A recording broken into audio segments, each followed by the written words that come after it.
सुखदेव मुनि व्यास के पुत्र थे। उन्होंने अपने पिता से एक बार पूछा कि पिताजी, वह क्या चीज़ है जिसको जानने के बाद सब कुछ जाना जा सकता हो?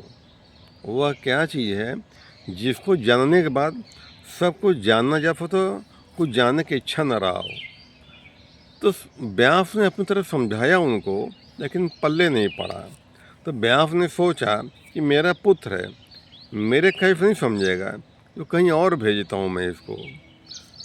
तो व्यास देव ने सुखदेव से कहा, आप जाओ राजा जनक के पास जाओ, वो आपकी संख्या का समाधान करेंगे।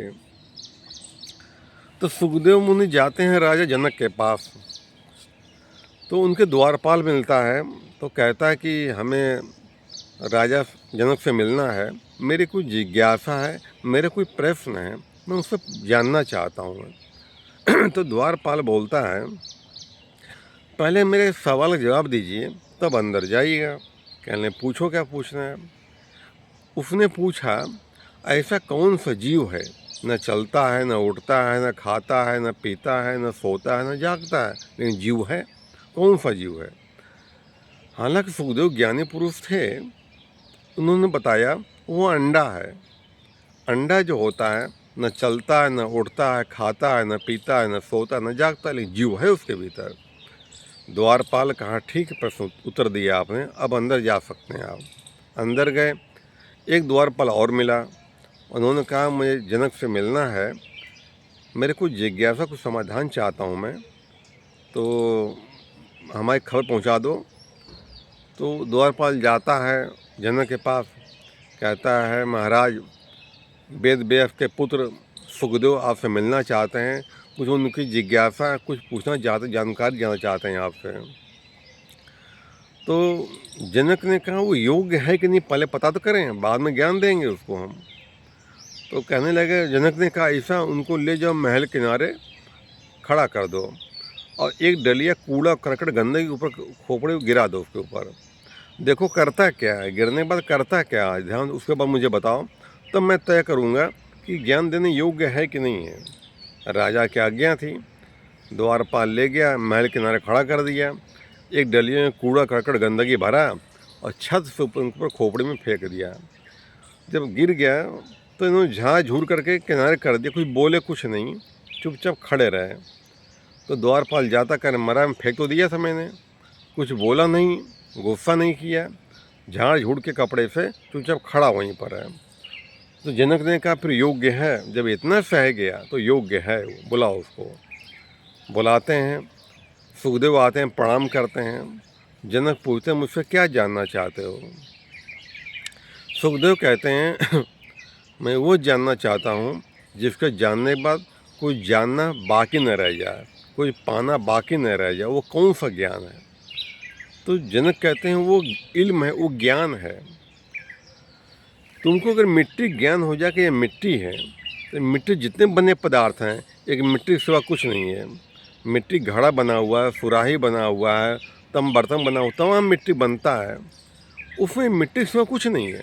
तुम्हें मिट्टी ज्ञान हो जाए कि मिट्टी है, तो उन चीज़ों में मिट्टी के सिवा कुछ, सिर्फ मिट्टी मिट्टी है, अलग रूप रंग दिखाई पड़ रहा, लेकिन मिट्टी के सिवा कुछ नहीं है। तुम्हें अगर सोने ज्ञान हो जाए कि यह सोना है, तो सोने के बने जितने पदार्थ हैं, कान का है, नाक का है, गले का है, हाथ का है, सोना तो अलग अलग रूप रंग है उसका, लेकिन वास्तव में वह सिर्फ सोना है, उसके सिवा कुछ भी नहीं है। ऐसे ही तुमको लोहे ज्ञान हो जाए कि लोहा है, लोहा के बने जितने पदार्थ हैं उनका रूप रंग अलग अलग है, लेकिन एक लोहे के सिवा कुछ नहीं है। इसी तरह तुम्हें जो अपना ज्ञान हो जाए कि जो मुझ में है वो सब में है, हम लोग रूप रंग अलग अलग है, लेकिन वास्तव में वो सत्ता एक ही है। जैसे बिजली होती है, तो फ्रिज है, बल्ब है, तमाम तरह के आइटम चल रहे हैं, एक बिजली ही उसमें काम कर रही है। वही बिजली चली जाएगी, सब काम बंद हो जाएगा। पूरा जनक ने समझाया उनको, उसके पल्ले पड़ा सुखदेव। कहने, महाराज आप मेरे गुरु हुए और आपने मुझे ज्ञान दिया, मेरी आत्मा तृप्त हो गई, अब बताइए मैं आपको गुरु दक्षिणा में क्या दूँ?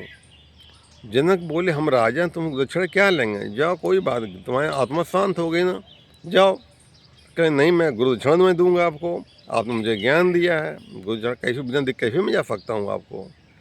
तो जनक ने सोचा इसके अंदर अभी अहंकार रह गया, मैं दूंगा, मैं जब मैं कह रहा हूँ नहीं लेना, मन में सोचा उन्होंने कि अहंकार है इसके अंदर, अहंकार तोड़ना चाहिए।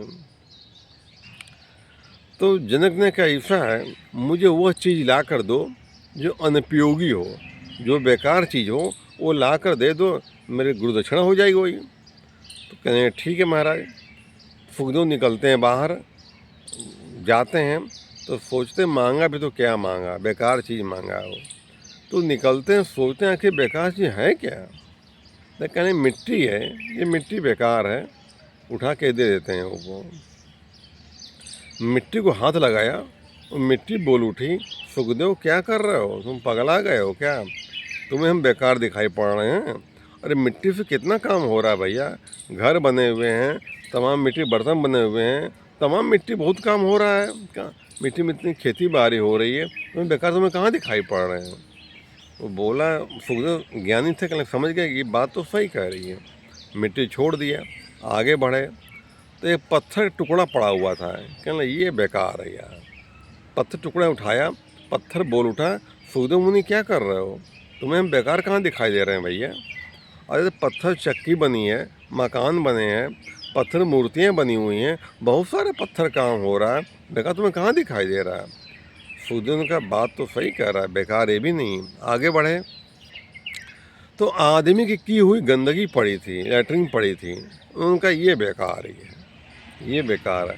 वो गंदगी जो हाथ लगाया वो गंदगी बोल उठी, सुखदेव क्या कर रहे हो, कहने तुम बेकार हो। कहें बेकार कहाँ दिखाई पड़ रहे हैं, ध्यान से मुझको देखो, कितने कीड़े खा रहे हैं, अपना पेट भर रहे हैं सब। और कल हम ऐसे नहीं थे, कल बढ़िया बढ़िया व्यंजन बने हुए थे, बढ़िया पकवान बने हुए थे, जब आदमी ने खाया अब मैं निकला तो मेरी हालत ये मेरी हो गई।